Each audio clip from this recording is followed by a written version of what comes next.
Bonjour, aujourd'hui nous avons été juste pour vous à l'hôpital Charlemagne de Longueuil pour faire un reportage sur les pouponnières.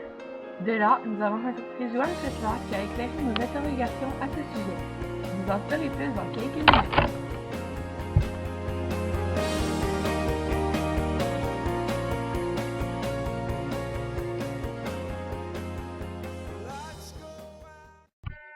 Expliquez-nous, Joanne, en quoi consiste le travail d'une infirmière auxiliaire?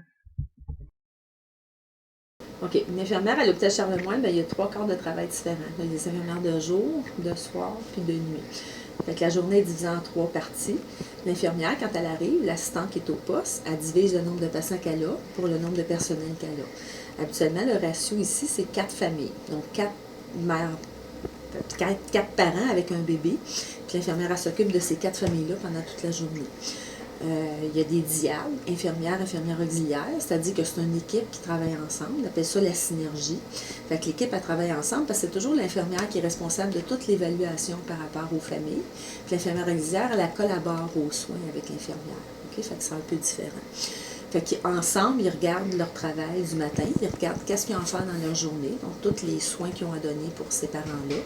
Il y a beaucoup d'enseignement qui est fait en périnatalité parce que c'est pas des patients qui sont malades, c'est des mamans qui viennent d'accoucher, qui ont un petit bébé en santé, donc il n'y a rien qui va pas bien là-dedans.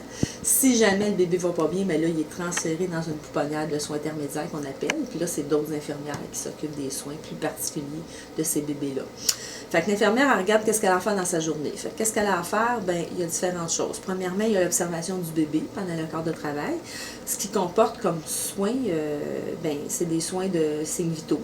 Ils vont regarder le pouls, la respiration, la coloration du bébé, parce que le bébé, lui, il ne parle pas. Fait que c'est nous autres qui sommes capables de voir si ça va pas bien ou si ça va bien. OK? Quand un bébé arrive de la salle d'accouchement, à la naissance, le bébé il est pesé, mesuré, on écoute son cœur, on regarde comment il respire, on regarde tout ça. Ça fait partie de l'évaluation qu'on fait du bébé à la naissance. Puis il y a un APGAR qu'on appelle. Fait qu'il y a une évaluation écrite qui correspond à 5 critères.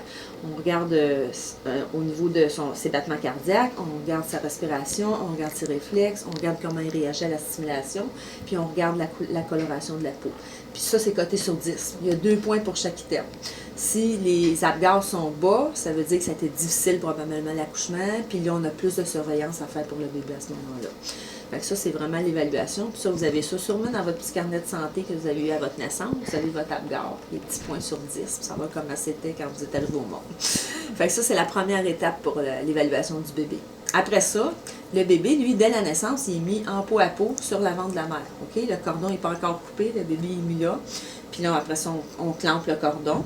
Puis là, on laisse le bébé. On laisse le bébé grimper puis se rendre pour l'allaitement jusqu'au sein, parce que les bébés sont capables de faire ça. Ils rentrent tout seuls, puis ils s'en vont vers le sein. Puis là, quand ils sont rendus là, les mamans parlent au bébé puis les installent doucement. Puis le premier allaitement se fait tout de suite comme ça après la naissance. Si c'est une maman qui a décidé de ne pas allaiter, on laisse quand même le bébé en peau à peau parce que ça aide beaucoup le bébé à se coloniser avec les bactéries normales de la peau à l'extérieur. Fait que ça protège le bébé. L'allaitement, c'est très protecteur aussi pour le bébé. S'il voit du lait maternel, il est déjà plus protégé aussi. Fait que tout ça, c'est important de laisser ces étapes-là avant de faire ce qu'on appelle, nous autres, l'admission du bébé. L'admission du bébé, c'est qu'on met des petites gouttes dans les yeux du bébé pour protéger contre les infections. Puis on donne de la vitamine K qui est en injection, qu'on donne au niveau de la cuisse du bébé, intramusculaire, pour éviter qu'il y aurait des hémorragies internes chez le bébé, parce qu'il n'y a pas encore l'enzyme, la vitamine K n'est pas encore présente dans son système au cas où. Fait ça, c'est de la routine qui est faite pour tous les bébés. Okay? Puis on mesure la tête, le crâne du bébé, puis on mesure sa longueur. Fait que ça, c'est les étapes qu'on fait en premier là, par rapport à la mission du bébé. Tout va bien, il reste avec maman sur le ventre de la mère. On peut tout faire ça pendant qu'il est sur le ventre de la mère. Mettre les gouttes, faire l'injection, le laisser boire.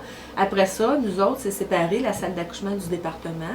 Et là, après sa première tétée, puis après qu'on a évalué la patiente pendant 1 heure à peu près, là, on la transfère à l'étage dans sa chambre avec son bébé, puis le papa est toujours présent là, à ce moment-là. Et là, l'infirmière qui est au département, elle a eu son nombre de patientes d'assigner le matin. Puis ça peut être une de celles-là aussi. Elle avait peut-être 3 patientes qui étaient déjà à l'étage, puis une qu'on savait qui était pour accoucher, qui s'en venait. Et là, elle va recevoir la patiente et le bébé. Fait qu'elle va voir comment ça va, puis elle va s'occuper, dans le fond, pour le bébé. Ce qu'on a à s'assurer, c'est qu'il respire bien, qu'il n'y a pas de problème, puis qu'il est capable de bien boire. C'est l'évaluation qu'on a à faire pour un bébé. Fait qu'en même temps, elle travaille toutes ses vitaux. Quand on prend la température, on s'assure que tout est correct de ce côté-là. Il n'y a pas d'autre chose à faire pour le bébé.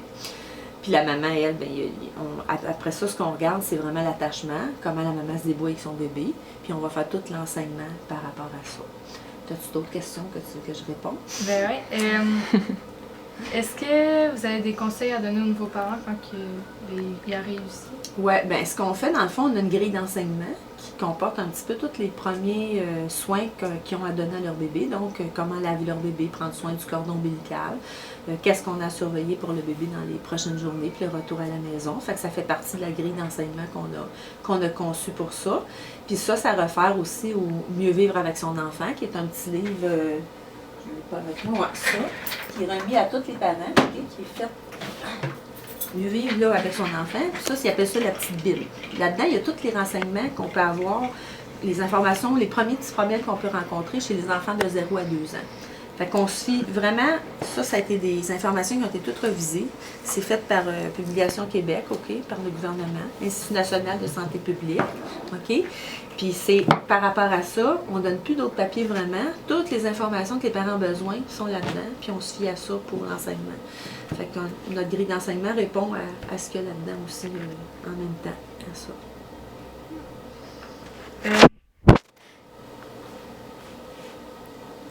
Est-ce que c'est exigeant comme boulot, là?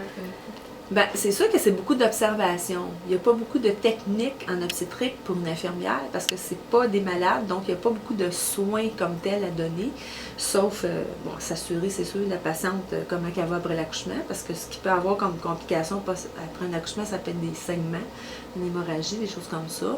Il y en a qui ont des problèmes d'hypertension pendant les grossesses, c'est des choses à surveiller par la suite, tout simplement. Mais sinon, c'est plus vraiment de l'enseignement, puis de s'assurer que le bébé part dans un milieu qui est sécuritaire pour le retour à la maison. Puis, est-ce qu'il y a des matériaux que vous utilisez? Oui, ben c'est sûr que quand je parlais de l'admission du bébé, il est pesé, donc c'est la balance qui est notre gros instrument pour l'admission du bébé. Des injections qu'on donne, donc les seringues, des injections, des petites gouttes dans les yeux, des compresses. Des fois, les bébés ils ont avalé beaucoup de liquide à l'accouchement, puis on a besoin d'aller aspirer un petit peu. Fait qu'on utilise des fois des tubes d'aspiration pour les aider un petit peu, mais c'est rare. Là. À part de ça, on n'a pas vraiment de matériel autre que ça. Il est placé dans un petit berceau, un petit lit qui correspond à sa grandeur. Il n'est pas dans un grand lit, là, fait que ça aussi, c'est ce qu'on a là comme matériel pour un bébé. Puis dans la pouponnière, il y a combien de temps environ que les bébés restent là? OK, maintenant, les bébés qui sont nés à terme et en santé ne vont pas dans les pouponnières du tout. Ils sont en cohabitation avec les parents dans la chambre de la maman. Okay? Il n'y a pas de bébés qui vont dans les pouponnières à part les bébés qui ont besoin de soins spéciaux. Des bébés prématurés, des bébés qui ont des difficultés respiratoires, des bébés qui auraient des problèmes de santé ou qui auraient été réanimés à la naissance. C'est les seuls bébés qu'on va avoir dans la pouponnière. Les autres sont avec les parents dans les chambres. Puis habituellement, ceux-là qui doivent aller à la pouponnière, c'est environ combien de temps? Ça va dépendre de son état. Ça va dépendre comment ça progresse, comment ça évalue. Fait que ça, c'est évalué au jour le jour.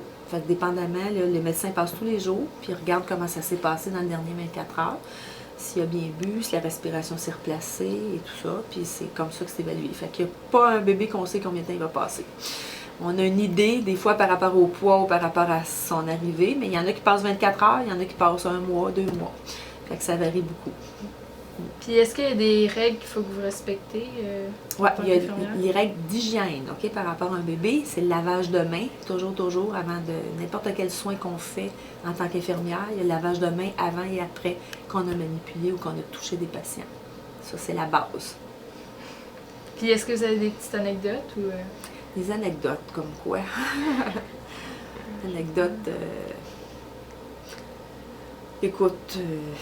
c'est sûr qu'il se passe beaucoup de choses. Les bébés, je pourrais te dire qu'ils entendent déjà ce qu'on a à dire. Le ton de voix est super important quand tu parles d'un bébé. Un bébé qui pleure, puis que tu arrives à côté, puis tu y parles, souvent il va arrêter de pleurer, puis il va te regarder, OK? Ils sont vraiment très, très à l'écoute dès la naissance des bébés. Puis ils connaissent déjà la voix des parents. Fait que souvent, juste la mère ou le père qui parle, le bébé va se tourner, puis il va regarder les parents, puis il va écouter vraiment les parents, qu'est-ce qu'il y a à dire. Ce qui peut être drôle des fois, c'est au niveau des cheveux des bébés. Okay? Des fois, il y en a qui n'ont pas un cheveu, puis il y en a qui ont comme quasiment des perruques sur la tête. C'est vraiment drôle de voir la différence d'un bébé à l'autre. Souvent, on peut remarquer aussi à quel parent qui ressemble vraiment le bébé. Souvent, c'est assez évident dans les débuts, là, quand on regarde ça, puis on voit vraiment à quoi il ressemble le bébé. On dit qu'il ressemble plus à la mère, il ressemble plus au père, puis vraiment, c'est flagrant, là, des fois. Ouais.